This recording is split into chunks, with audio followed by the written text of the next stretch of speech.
ẹ̀rù bà gbogbo ènìyàn nítorí pé àwọn àpọ́stélì ń ṣe àwọn iṣẹ́ àmì àti iṣẹ́ ìyàlẹ́nu pípọ̀.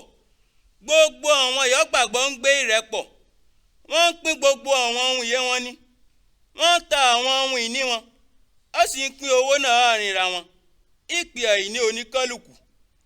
Gbogbo ìjọ wọ́n ń fo kànkọ̀ṣó náà péjọpọ̀ sí iná tẹ́ḿpìlì. Wọ́n ń pín àkàrà yí àwọn ilé wọn. Wọ́n ń fún iná dúdùn àti ọkàn ìrẹ̀lẹ̀ jẹ àwọn oúnjẹ wọn. Wọ́n ń yin Ọlọ́run.